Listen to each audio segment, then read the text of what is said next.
zvamanje manje nyaya iri kupisa mastreets esocial media ndeya Bybit. Chii chiri kumboitika kuna Bybit? Hello my lovely people, welcome to your favorite YouTube channel. Usangana kwa tukuta pano pa Gibbs Diary TV. Kana uri munyowani usakangamwa kusubscribe naye.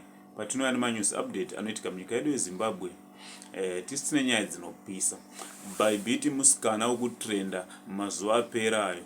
Wekurova mumwe musikana vachibva kuchikoro mushure mekunge aimubhula. Pane vakazomuona vakati vanoda kumubatsira vakamushedza kuHarare, vakamushedza ndimairasi vachibatsira Bybit.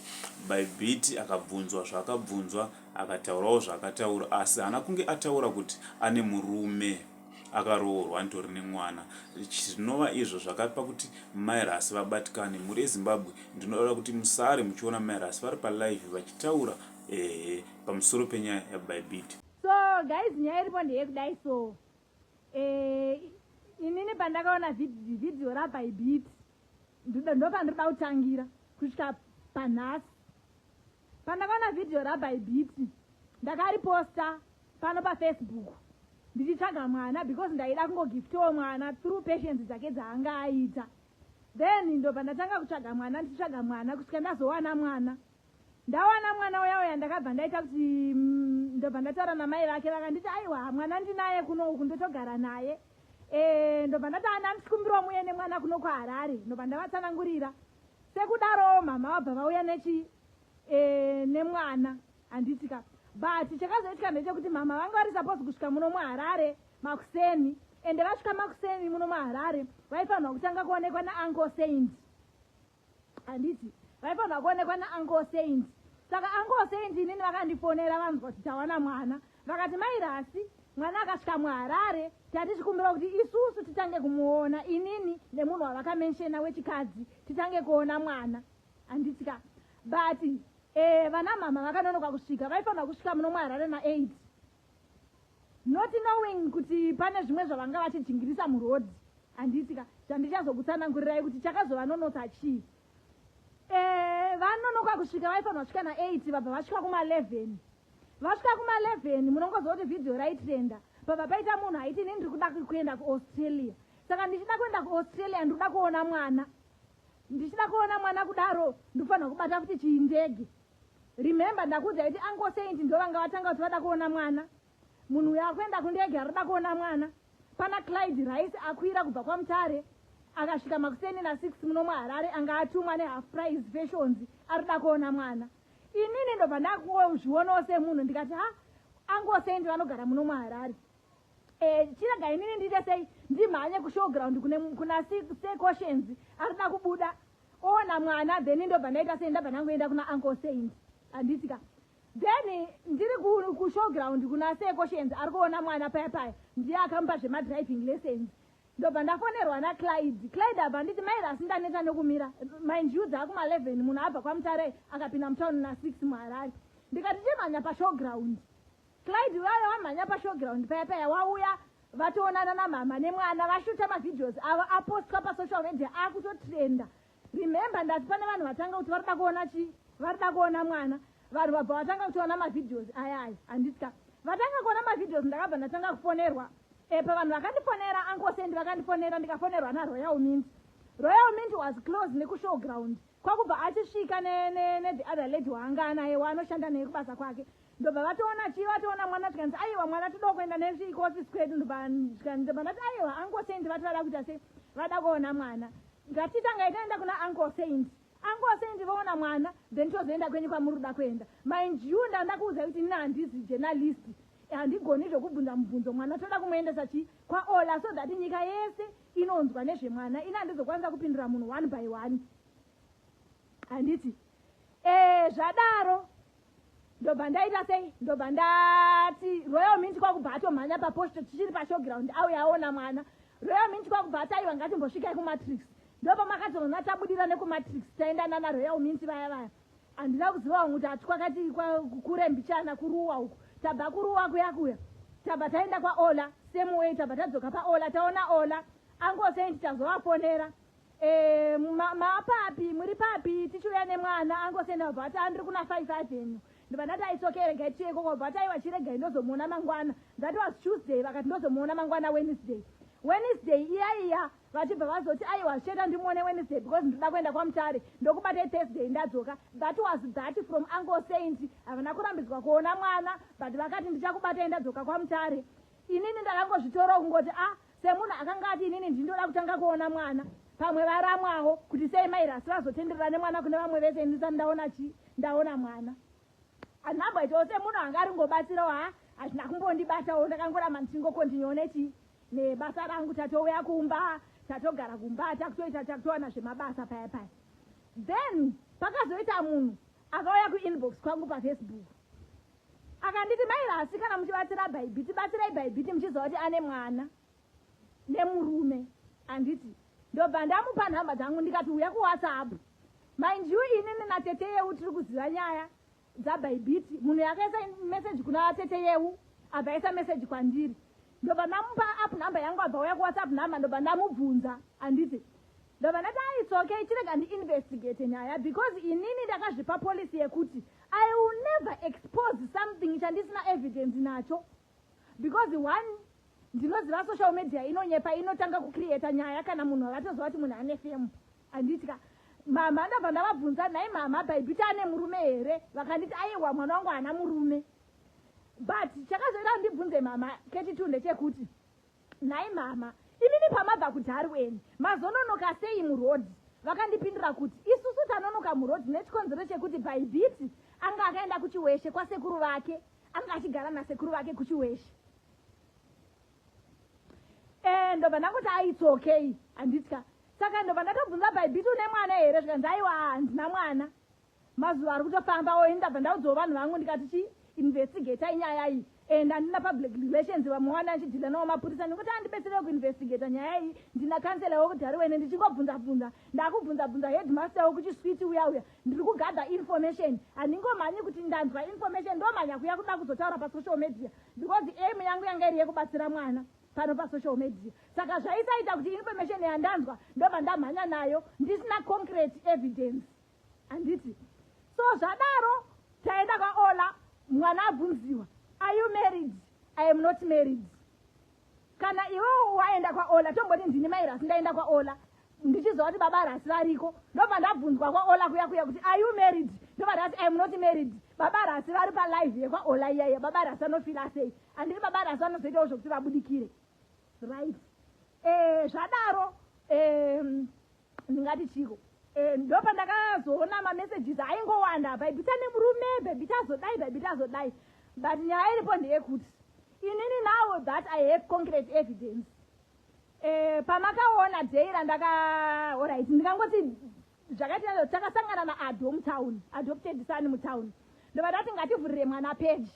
Saka tataya kuvhura page remwana, Ado akacreata profile, page robva raramba kuvhurika, mheno right two what andichaziva. Then ndobva ndati it's okay Ado, page iri ndorivhurira kumba. Anditya kana ndasvika kumba ndonosvika kumba ndocreata page. Saka manhero aya ndasvika kumba ndakazvitanganwa nepressure because inini ndine mabusiness andinoita. Saka ndaiti yakubhalansisa mabooks angu, ndapedza kubhalansisa mabooks angu nekukesha ndopa ndakazoti Bybit ndipowo foni yako ndichicreata page. Bybit wandipa foni ndakucreata page, pane password inotumirwa neFacebook kufoni.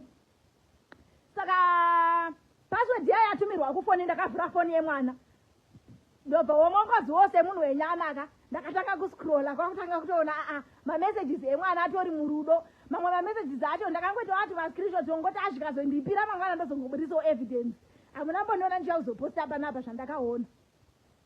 Handitya saka zvadaro ndobva ndaona mamessages ayaya, but ndiri muprocess yekucreata page. Pakafona munhu anonzi Trymo ndobva ndatodaira ndikati hello makadii henyu? Zvikanzi makadiiwo, ndoda kutaura naBybit. Ndobva ndati I'm sorry, foni yake ndandiri kumboishandisa, ndokumbirawo muzofona. Handitya saka Trymo uyauya ndobva aita sei, ndobva ndazoti ndaona mamessages aya, ndobva naBybit vakabva vari 4 kumba kwavo. 2 masisters ake anga ari behind the camera isaingobudisa iye namai vake. Remember imwe sister yacho yakabuda pane rimwe video. Saka ndobva ndakazoti aiwa inini gaizika nyaya iripo ndeyekuti mwana uyu ka mamessages andaona anga asingaiti and I cannot expose mamessages acho pano paFacebook because aim yangu yanga iri yekubatsira mwana. Saka zvandakaona zvichaperera kwandiri zvandakaona mamessages, but inini ndakazongozviona kuti mwana uyu ka inini ndine mwoyo wekumubetsera, but I'm very disappointed neizvi zvaaita. But ndakazozvitora kuti dai anga ari mwana wangu ndaimurasa here, handina kumurasa, ndobva ndakontinya nemwana. But mukukontinya nemwana next day racho, if you remember, ndakabva ndasenda message pasocial media ndikati guys, ndiri kutsvagawo manager for Bybit. Why? Because ndakaona kuti inini kuti ndirame ndichikwanisa kucontrola mwana uyu, ndichikwanisa kumutsiura-tsiura ka anoda munhu anomumanager in terms of business through mamessages andandaona mufoni make. Vanhu mabva matanga kundibhasha pano pasocial media, but izvozvo ndandazviitira kuti inini ndiri munhu anoenda kubasa, ndaifanira kudzokera kubasa kwangu zvekare. Handiti ka zvadaro ndobva ndaona kuti vanhu muri kupopota, ndobva ndanodzura message yangu iyaiya. Ndadzura message yangu iyaiya yanga yakanzi ndiri kutsvaga manager, ndakazotanga kuexplaina message yangu kuti aiwa inini ndiri munhu anoenda kubasa, saka handikwanisi kuita sei kumanager mwana uyu. But isusu sevamwewo kuti unenge uchiwirirana nevamwe client naado takagara pasi tikati aiwa ngatipushai peji remwana tichimanager mwana tiri 3 vanhu ivavo semanagement yake. Handitika saka nyaya ripo ndeyekuti Bybit paakapedza chikoro, ndingati paakapedza chikoro, Bybit paanga ari form 2, apedza form 2 yake akashayirwa mari yechikoro. Ashayirwa mari yechikoro akamitiswa, akaita mwana wake mukomana, right? Mukomana ndizvo akaita mwana wake mukomana anonzi Ryan, ndiye mwana waBybit. Saka zviro kuti mwana uyu akaitwa gore ripi? Mwana uyu akaitwa 2022, end of 2022. Handitya zvichira kuti mwana waBybit ane 3 years. Nyaya iyi vaindivanzira havana kundiudza, handiti. But inini pandakangozviziva nemakuhwa-kuhwa ndakangoti yakuzvibata kuti aiwa ina handingarasiri chi dai anga Dr. Bakura ndaivarasa here, ndaisavarasa. Let me handle this nemutoo wakanaka saamai, handiti. Zvadaro pandakatsvaga manager paya ndina someone akandisendera message. In fact akandifonera achingonditaya kunditi sei kunditi manager chichi madai, not knowing kuti munhu uyu ihama yemurume waBybit. Mukunzwisisa? Haana kundiudza kuti Bybit ane murume. Ndiri kuramba ndichingobvunza, ndiri kuona kumagroups kumasira kureva kuchichi kuri kusendwa mamessage munhu ane murume, ndiri kutaya kuinvestigata nyaya iyi. Handisi kuibata nyaya, chandangobata mamessages anga akanyorwa naBybit achitoudzawo umwe mufesi ndofunga ndiwo anga ari kugara newa murume wanaye achiti izvoni iwo unogoda kuti izvoni ndinikirire ndibve ikoko ndisina kukuitira mwana here, kugonzi wakagara nemukadzi akaenda asina kubara. Muri kuona? Ndobva ndatoti itso nyaya iyi hadzidi kuva into nyaya dzevanhu, haufanira kungopindira maafezi evanhu zvokudaro because unofanira kuziva chinangwa chako munhu. So makuseni emuswemandi ndakabuda naBybit tichienda iye achienda kumalessons ake eprovisional, inini ndichienda kubasa. So zvakaita ndezvokuti pandakaona mamessages inini separent ndakaona zvakakodzera kuti aiwa iwo kana uchiita zvemaboyfriend isuna future pauri, ndaakukuchinjira line. Ndatenga bhadhi rangu ndamupa net 1 line iyoyo yatarirongedza. But muswemandi ndakabva ndangomuti nhaiwe ndokumurombo zati anonzi Simon Ziani, you are now grown up, handiti uri musikana. And ndinokutendera neage yako kuita mukomana. Be open to me, I'm like your sister, I'm like your mother. Mukomana watakati wawaitaura naye anonzi Simon, unomuda here? Zvikanzi ndomuda. Ndibva ndati chii chako? Zvikanzi mukomana wangu. Ndikati mukomana wako hasi murume wako? Zvikanzi aiwa hasi murume wangu, mukomana wangu. Ndibva ndangoti aiwa zvakanaka kuita mukomana, tese taimboitawo vakomana tichikura. Ndichingokata foni, munhu yaya abva andifonera munhu yauya wandakuudza iti pandaitsvaga manager aiti angatori hama yemurume waBybit asingandiudzi, abva andifonera zvikanzi maina asi muri sei? Akatonditi manager muri sei? Ni manager makaziwana here manager? Ndikati iko zvinotangoti tingokontrola peji remwana, let's just push peji remwana. Zvikanzi right, hodhoni makadaro. Ini ndakahodha paya ndakudzwa aedha munhu pako. Zvikanzi maira asi makadini munhu uyauya? Ndikati ndinofara makadiko nemusaro kuti maclients auya akaroda kutsvaga basa nemasikana. Zvikanzi inini ndiri murume waBybit, imi matova maiguru vangu. Ndikati murume waBybit? ndakarohwa neana ndakadedera ende handisi kuda kukunyeperai guys. Panguva yandakazvinzwa izvozvo ka misodzi yangu yakatanga kungoyerera because Bybit ndainyatsomubatsira from deep down in my heart ende nazvino ndiri kungomubatsira deep down on my heart handiti. But chakanyanya kunditriga ndechekuti inini handide munhu anondinyepera mulife yangu, handide munhu anondinyepera.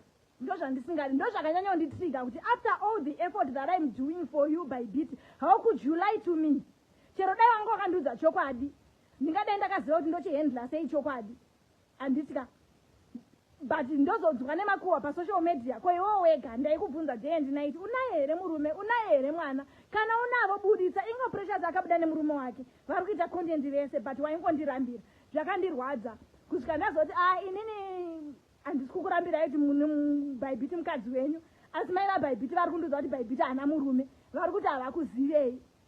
Zvikanzi havandizive nekuti handisati ndanobvisa tsvakirai kuRobert, ndaane gore ndichigara nani naBybit. Andikati it's okay, imi makasununguka kuita zvamunoda, mukadzi ndewenyu, inini handisi pakuda pakuva involved munyaya dzenyu. Zvikanzi aiwa isusu toda kuti peji redu rirambe richienderera mberi. Saka inini ndandichikumbira kuuya kuzokuonai kuti nyika yeZimbabwe ichiziva kuti Bybit ane murume. Kana pane vanga vataimira Bybit mobva mazviziva kuti Bybit ane murume handiti. Saka murume uya abva auya, inini wose munhu angari overreactor, inini ndine murumeka. Murume wangu akabva andiudza kuti kana nyaya idzi dzakudai, so I don't want you to be involved munyaya dzakadai because dzichapedzera dzakukupa stress. Ndasangana naBybit yaya nemurume waBybit yaya paJoina City paya handina kumomhorosa, handimboda kukunyeperai. Kutoshamisika because ndichiri mudinayiwo kuti zveshuwa ane murume here kana kuti haana. But iye manje ka ndera vafoni ndakaisa palaudi akabva ndamubvunza ndikati une murume here, zvikanzi ndinaye. Mane makore mangani muchigara mese? Taane gore. Kosei wakandinyepera kuti hauna murume? Zvikanzi mama nesista yangu patakasangana murodhi vachinditora ndakatoperekedzwa nemunhu yeye kunokwira kombichiya kuno kuHarare. Saka vakanditsindidza kuti iwowo haufaniri kutaura nyaya idzi because iwowo ukataura nyaya idzi vanhu havachatibatsere. Handi muri kuona. Saka zvadaro guys, murume uya asvika ndobva ndati imi mendai munoita decision yenyu, inini handina zvandinokwanisa kutaura, especially the point ikanyanya kunditriga yokuti ndabvunza. Ini ndinoinvestigata guys kusvika ndanyatsobata concrete information because ndee ndichiona zvinhu zvinopotswa kumatera kureva. Ini ndoenda hangu nekuseri ndichiinvestigata nyaya idzi, ndobva ndatuma vanhu vangu vandakati investigatai nyaya idzi, vabva vainvestigata vabva toona zveshuwa Bybit ane murume, andori nemwana kumusha, murume wacho andori neumwe mukadzi, ende Bybit atori mukadzi wechitu. Zvakanditriga ndikati nhai Mwari, ndo nyaya yacho here? Nezuro handinamborara mufunge. Murume wacho ndobva ndati aiwa imi uyai kuno kuti zive chokwadi. So guys, nyaya iripo ndeyekuti ndo the untold story yaBybit. Murume waBybit ndinaye munomu akagara naBybit, auya kuzotakurana nemukadzi wake kuti vaende. Saka imimi maizoona mangwana kuti mairasa vakagara nemwana, chikonzero chii? Ndabva ndati aiwa zvakanaka kuti chii? Kuti mwana uyu ka ndiuye live panapa nditsanangure nyaya because ina handifarire munhu anonyepa, handide zvemunhu anonyepa. Kana tizova toda kuzovatirwa namairasi mangwana usandinyepere, handidi munhu anondinyepera. Zvese zvataita ndaita from the bottom of my heart, but the fact yekuti akandinyepera 1 2 murume womunhu, ipapo handikwanisi kutoleredza zvinhu zvakadaro because inini ndiri mukadzi ari mumba handitika. So guys, I'm now going to turn my camera. Mokwaziswa nemurume waBybit ozvintrodusa. Bybit wacho aripo, kana mune mibvunzo yamuroda kubvunza makasununguka kubvunza, iko zvezvi ndakusiyira nguva ino yese kwamuri. Let me just turn my camera, motaura navo guys. Ndakutena kamera yangu, imi matizhoni muda kuti nyika yeZimbabwe ikuzivei kuitira kuti mukadzi wenyu asazonyengwa mangwana. It's okay. So I'm now going to turn my camera. Vanhu vachabvunza mubvunzo ndichitaurawo ndichiverenga mubvunzo iri kubvunzwa nevanhu handiti. Inini I'm not here to make any decision kwamuri, ndimunoziva zvamunoda mulife menyu.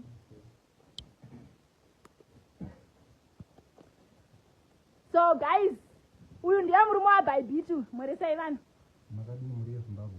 Motaurisa. Makadii Muri Ye Zimbabwe. Bybit. Hatisi kukunzwa. Makadii Muri Ye Zimbabwe. Handisika. So Bybit nyaya iripo ndeyekuti vanhu vada kuziva chokwadi. Ndoda kuti uintroduce munhu wako kune vanhu. ndokumbira utaurisa.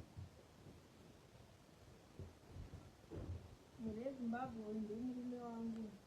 Kufunga mukanikia kunokwara ndinawanda kaudza chokwadi. Ingamaira asi vanegara navo vangotanga kuti ndione makuwa chindibvunzawo nini pamweni ndichiramba.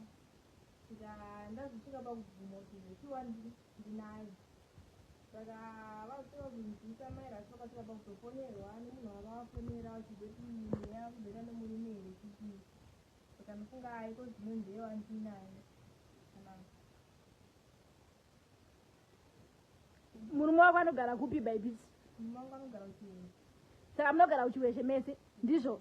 Ya, togara kuchiweshe. Madzibaba makaroorana ndiri nemukadzi wenyu. Guys, vane mubvunzo bvunzai. Tane gore ne 3 months kuchiweshe. Saka imimi aim yenyu pamauya kuzozivisa Muri Ye Zimbabwe kuti chii?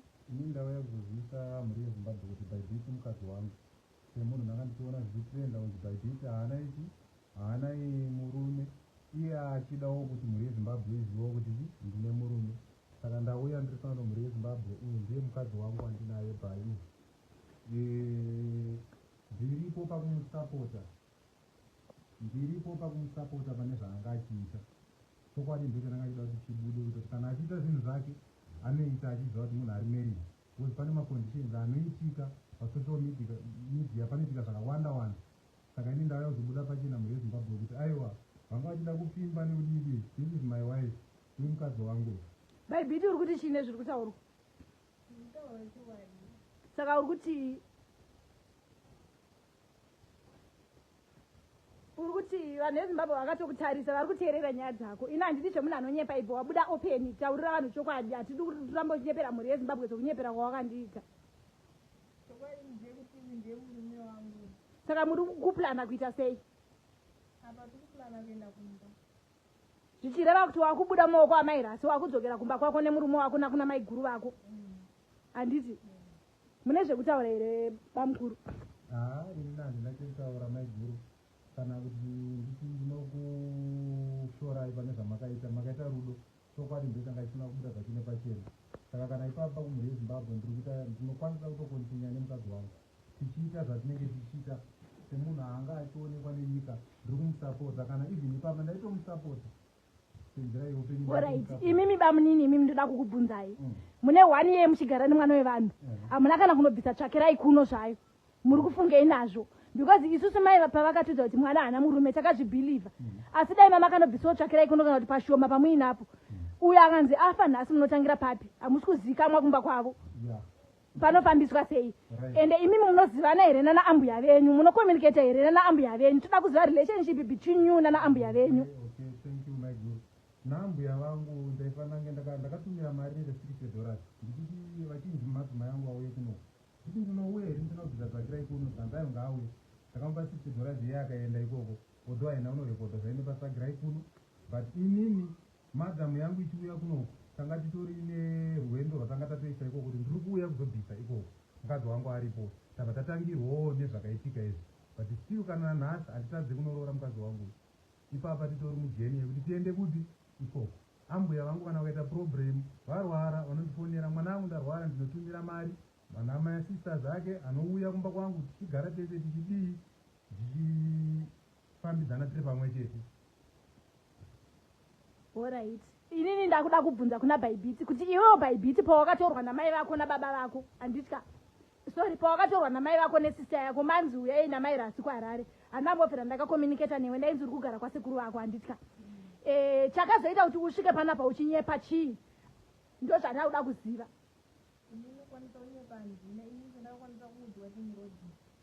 Taurisa chamwari. Ndakakwanisa kuudzwa ndikunzi amaira ati ndavaudza kare kuti haana mwana haana murume. Saka ini nabva ndapanga ndichabudisa chokwadi. Sezvo vanhu vanga vataura kare vachiko vanga vataura. Saka inini handaikwanisa kugudhumura zvinhu zvanga ndichindiza. Alright guys. Madzibaba, mune zvimwe zvamuda kuziisa here Muri Ye Zimbabwe? Alright, sevanhu vanga Bybit ranga rato brand. Muri kuti choita sei nebrand iri? because inini samairasi I was making my effort and tine macompanies atinawo atakushandidzana nawo. Imimi zvamati mauya kuzotakura mukadzi wenyu Bybit warongedza wati wakurongedza bhegi wakuenda nemurume wako, it's your right. Ini ndandiri pangungobatsira but ndakuda kungobvunza kuti sebrand iri rakunzi Bybit iri muri kufungei naro? Right, inini maiguru ndiri kusapota mukadzi wangu, handina kumbobvira ndakabvira kana even ipapa kuya kwandaita kuya kuti ende tinogara pasi semunhu akangouya tisina kuziva kuti achaita mazuva akaita akadai, tiri kunogara pasi semhuri yangu achiita zvinhu zvake, kana achiuya achishuta ndinenge ndiripo semurume wake ndichimusapota pane zvose zvinenge zvichiitika. Nekuti even mama kana pavakafona vakandikumbira, mwanangu ndiri kukumbira mudzimai wako, mama it's okay, zvakadai vachikumbira kwandiri. Saka ini ndakagutsikana kuti no, kana mwana ari mumaoko mamama wake hapana ichakaipa, ari mukati mamaoko amama wake nasisa wake. Saka kuti kana zvino ini ndateera mudzimai wangu naambuya vangu tinotaura pafoni zvese vachindiudza mukadzi wako ada kudzoka kumba, shuwa achindifonera baima ndoda kuuya kumba, ini muri kuti kudii nenyaya iyoyo. Saka tawirirana bhai kuti achashanda semukadzi wangu ndichimusapota paanenge achinoshuta ndinenge ndiripo, everything zvinenge zvichiitika ndinenge ndiripo semukadzi nemurume. Nhai baba, imi mukati panoshuta mukadzi munenge muripo ko tine mamwe mashuta atinenge achida kuita semadzimai chete. Saka munoreva kuti munenge muchiberekana nemukadzi wenyu here pesi kwaanenge achienda? Ya, ndinenge ndiri padivi because munhu wemukadzi ndinenge ndiripo maiguru. Alright, ini ndoda kuziva kuti because vanhu vari kuti imimi you took advantage yemwana uyu naBybit makasangana kupi, zvakafamba sei? Because Bybit alright, regai nditangire kuna Bybit iwo wabva kuchikoro zvakafamba sei? Wapedza kuenda form 2 yako, takuda kuziva kuti kuzivi zvaita mwana zvakafamba sei? Ndaenda kubasa kunonzwa hazo. Kubasa wakazoenda waane mwana pawakabva kuchikoro chichakaitika.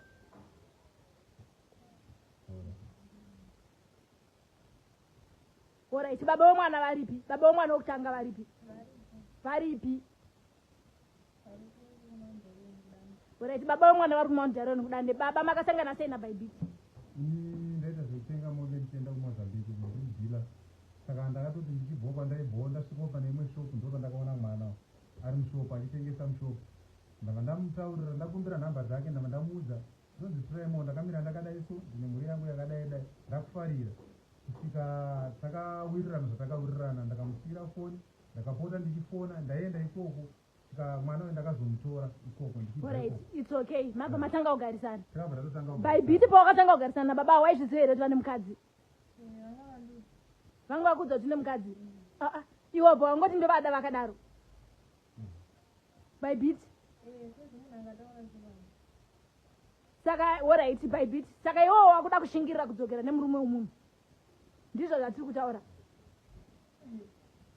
Iwo wakudzokera nemurume womunhu here? Hazi murume womunhu, murume wenyu mese. It's okay. I think ndosvika zvandachida kutaura nemhuri yeZimbabwe. Ndokumbiropa bhenyi rangu. So guys, nyaya iripo ndeyekudai so. Inini ndakaita sei? Inini mozviziva mhuri yeZimbabwe. Ndakabatsira mwana kusvika paseji yandamubatsira handitya. Number 1, ini ndotaura chokwadi. Peji renyu ipeji renyu. Kana muchienda muchinoita peji renyu, makuenda muchinoita peji renyu. But inini mwana ndakurumura. Muri yeZimbabwe mwana ndakurumura. Ndakumboita zvaprecious nemurume waprecious. Because ndo vakauya vachindudza chokwadi. Peji renyu ndakuita sei? Ndakurumura because Bybit ati makuenda mese. I can imagine ari umwe musikana ari kutaura kwaari kutaura kuti ari kuenda nemurume zvichirehwa baba rasi. How do I feel? I don't support polygamy. Yes, imimi kuchechi kwenyu mogona muchizvitendera yenyu, but inini personally ndakazvimirira samairasi. Imogona kundiudza kuti Bybit nemukadzi wenyu vava vachiwirirana kumba uko, handitya. But tikada kubvunza mukadzi wenyu ane kubatikana kwaanogona achiita mumwoyo make, inini personally ndakazvimiririra. Inini mhuri yeZimbabwe handirwadziwe, you know, handitomborwadziwe. Mwana ndaibatsira nemwoyo wose, but the fact yekuti mwana ndaita find out kuti ane murume, akaninyepera kuti haana murume iye ane murume, akaninyepera kuti haana mwana iye ane mwana. Ndaita find out ndikaita maresearch kusvika murume asvika panzvimbo right now Bybit akutorana nemurume wake akuenda murume wemunhu futi Bybit mukadzi wechi2 saka inini handikwanisi kushanda ndakadaro because mukadzi wechi2 ngationesanai chokwadi guys because munoziva kuti chinoitika ndechekudai so imimi hama dzenyu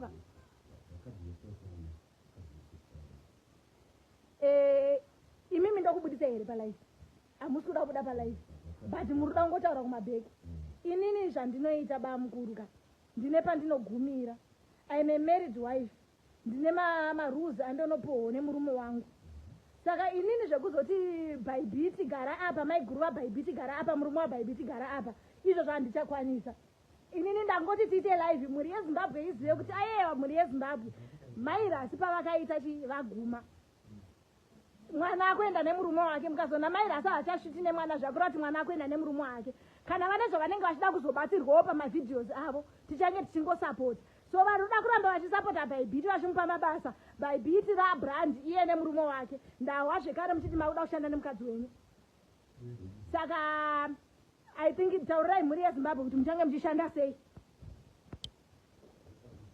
zvamuri kuda kuita mashandiro amuri kuda kuita nepeji raBybit mashandiro anga achiita even kana pamaadvert ese aita kumabrand mazhinji pane zvizhinji maskit kutokwanisa kutoitawo nabayo titoitawo yatinoitawo muri vangani tinotobuda ini nabayo titoita maskit even kana kumvura kwatinenge alright imimi mune mwana here naBybit naBybit asati ane mwana Bybit mune mwana here mese hamusati maane mwana mese muchirungoti tongoti like muri kungoti muri mukomana nemusikana vasati vaane mwana muri murume nemukadzi vasati vaane mwana alright aiwa ndanzwisisa ndinokutendai I think handisisina nangu zvakawanda zvekutaura saka Muri Ye Zimbabwe I think ndo patasvitswa pamwari wari mubatsiri wedu kune vanga vakateerera live inoi vanozoda kubatsirwa namairasi vanga vakateerera live inoi vanozoda kubatsirwa namairasi make sure kuti unoya kuinbox kwangu uchindudza chokwadi handi munhu anondinyepera handidi munhu anondinyepera handitya so Bybit akuenda nemurume wake I think ndichazofonera mama wacho ndozovatsanangurira kuti murume wacho akazouya akazotora mukadzi wake inini I'm nothing ndandingoriwo destiny helper yaBybit but for now ndakumbogumira pano ndo zvandangoti ndikuzivisei thank you so much guys